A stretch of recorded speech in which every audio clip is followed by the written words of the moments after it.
Good morning everyone. তো good মর্নিংটা আজকে আমার সবজি বানানো নিয়েই শুরু করলাম। আমি কিন্তু বানাচ্ছি না, আমি একদমই সবজি বানাতে পারি না বলাটা ভুল, পারি, মেয়েরা পারে না এমন কোনো কাজ নেই, কিন্তু আমি কাটি না, বানাই না। তো যাই হোক, দিদির বাড়িতে যেহেতু এসছি, দিদি আমার জন্য সব কিছু রেডি করে দিচ্ছে। তো দেখতেই পেলে চাও হয়ে গেছে ওদিকে। আমার আউটফিটটা এইটা ছিল, আজকে ক্লাসের জন্য আমি একদম পরিপূর্ণভাবে রেডি। তো এই ড্রেসটা তোমরা দেখেছিলে, আমি ঘুরতে গিয়ে পরেছিলাম। তো এই যে লকেটটা দেখছো, চেনটা দেখছো, যেটাই বলে থাকো, এটা আমি মায়াপুর থেকে কিনেছিলাম। কিন্তু এই ইভিলাইয়ের একটা ইয়াররিংও ছিল, সেটা নিয়ে আসতে আমি ভুলে গেছি, তাই ম্যাচিং করতে পারিনি। তো আজকে ক্লাসে যাব আমি আমার দিদিকে নিয়ে, কেননা ম্যাম বলেছিলেন যে হেয়ারস্টাইল যেগুলো দেখানো হয়ে গেছে সেগুলো প্র্যাকটিসের জন্য মডেল নিয়ে আসতে। তো আমার মডেল আমার কাছে আমার বদ্দি, তো নিয়ে আমি বেরিয়ে যাব। ও সেটা তো বলাই হলো না, সবজিগুলো কেন বানানো হলো। সেগুলোর জন্য আমরা মুড়ি মাখা নিয়ে যাব সেদিনকে টিফিনে। তো চলো, অটোতেও উঠে গেছি। আমি তো আমার বদ্দিকে নিয়ে খুবই ভয় পাচ্ছিলাম, যেহেতু ওর হেয়ারগুলো সামনে একেবারেই ছোট ছোট, আমিই কেটে দিয়েছিলাম। তো এই যে ট্রেনও ঢুকে গেছে, খুবই তাড়াহুড়োর মধ্যে, খুবই ব্যস্ততার মাঝখানে আমরা তাড়াতাড়ি হুড়ো তাড়া করে দৌড়াচ্ছি ট্রেন ধরার জন্য। আমি তো হেসেই পাগল হয়ে যাচ্ছি যে এরকম দৌড়াতে দৌড়াতে ট্রেনে উঠবো।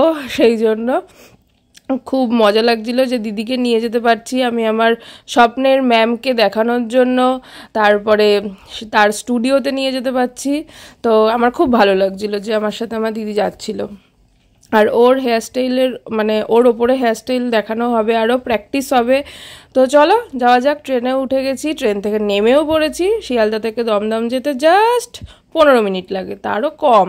কিন্তু শিয়ালদা থেকে বেরোতেই তো অনেকটা টাইম লাগিয়ে দেয় ট্রেনের ড্রাইভারগুলো, ওদেরও দোষ না, সিগন্যাল না পেলে তো যেতে পারবে না। তো চলো, এই যে আমি রাস্তাতেও চলে এসেছি, দমদম স্টেশন থেকে বেরিয়ে চলো টুকটুক করে দুই বোনে হাঁটতে হাঁটতে, বাজার ঘাট দেখতে দেখতে, দিদির সাথে গল্প করতে করতে, এই যে আমি শিক্ষা স্টুডিওর সামনে চলে এসেছি, দীপান্বিতা ম্যামের স্টুডিওর সামনে। এই যে দিদির হেয়ারে কিন্তু ক্রিম্পার করা হয়ে গেছে, সরি ক্রিম্পিং করা হয়ে গেছে, ক্রিম্পার মেশিনের সাহায্যে। এই যে ছোট ছোট চুল, আমি তো তখনও টেনশন করে যাচ্ছি হবে কি না। তারপর আর একটা দিদি মানে স্টুডেন্ট ম্যামেরই, সে আমার ওপরে হেয়ারস্টাইল করবে, বললো যে তোমার হেয়ারগুলো খুবই ভালো, চলো তোমার ওপরেই হেয়ারস্টাইলটাও প্র্যাকটিস করে ফেলি আমিও।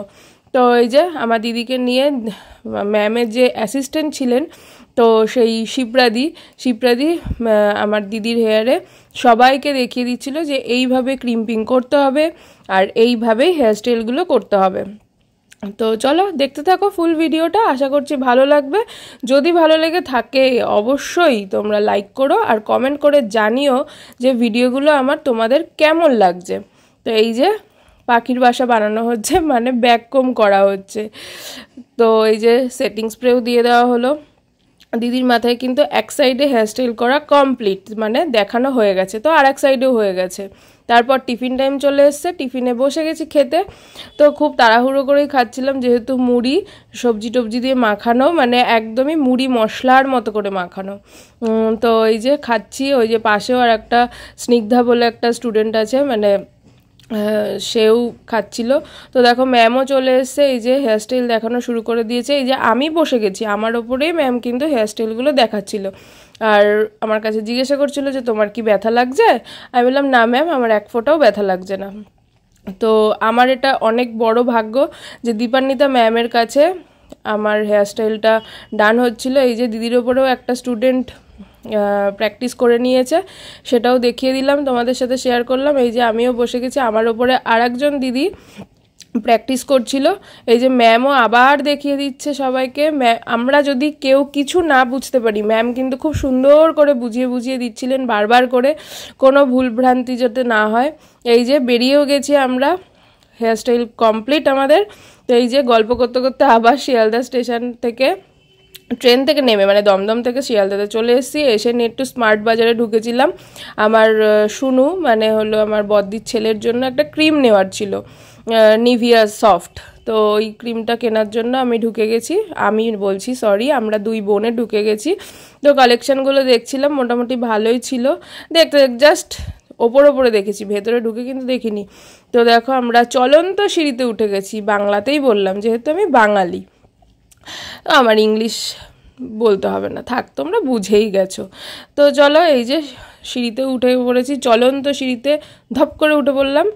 ওঠার সময় একটু ভয় লাগে, তারপরে আস্তে আস্তে কমফোর্টেবল হয়ে যায়। তো এই যে ওপরের সেকশানে চলে এসেছি, যেখানে ক্রিম সেকশানটা রয়েছে, সেখানে গিয়ে একটার সাথে একটা ফ্রি দিচ্ছিলো, একটার দাম 650 টাকা, তার সাথেই ফ্রি ছিল আর একটা ক্রিম। তো বাড়িতে এসে আবারও মুড়ি মাখা নিয়ে বসে গেছি, কেননা ক্লাস যখন চলছিল তখন খুব তাড়াহুড়ো করে খাচ্ছিলাম, ম্যাম ঢুকে গেছিলেন তাই। তো বাকিটা খাওয়া হয়নি, তো খাওয়া দাওয়া করে একটুখানি বসে ফোন টিপছিলাম। তো এই ছিল আজকের video. Tata, bye bye, good night. দেখা হচ্ছে নতুন দিনে নতুন একটা ভিডিওর সাথে। টাটা।